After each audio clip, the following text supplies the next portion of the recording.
to go to out there, and it's great they have those tents because it's still pretty hot out there. Yeah, hot, but at least we had slightly lower humidity for part of today. It didn't feel quite as overwhelming when I walked out the door this afternoon to go to my car, but it is still on the warm, if not hot side of things. And we're going to continue that way through the rest of the 7-day forecast, even with a couple of fronts in the forecast. So right now we've got temperatures in the 80s across most of the coastal bend. Here's a live look from our Lex Cam right now. It looks pretty nice outside.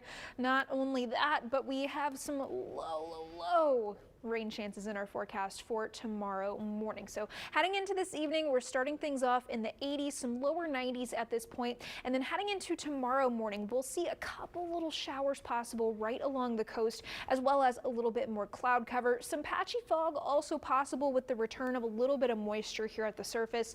That moisture also helping our morning temperatures go back to the 70s instead of the 60s across the area.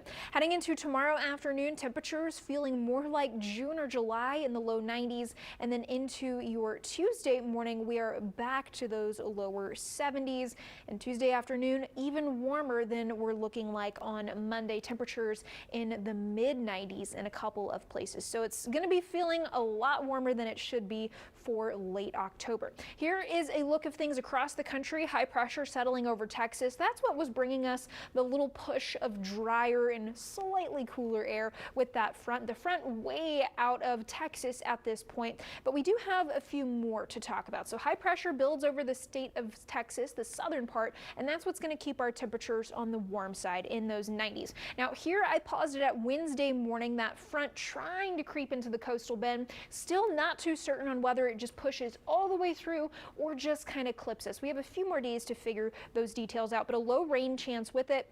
It connects with this next system as a warm front, and that tries to make its way in heading into the weekend. And we are going to keep a low rain chance from that first front Wednesday through the weekend. Just a low rain chance for now. And again, this one also models not totally agreeing on. Yesterday, they were pretty insistent, at least some of them, on coming through, and then a few were saying, no, not yet. Now they're backing off on it a little bit. So still, again, time for us to figure that one out. In terms of that first front on Wednesday, it'll be a weak one. Just a couple of degrees coming off, but we're going to take whatever we can get. In terms of the tropics, we totally lost the area of interest in the northern Atlantic. You can still kind of see what was there spinning around, but this area of interest that's moving into the Caribbean has its chances of development at high now. Here is where Invest 98L, that's what this tropical disturbance is, what spaghetti models are looking like. They take it just across the Caribbean, slowing it down, and that will allow it to kind of tap into the better environment in this area. But you can see kind of a split between models,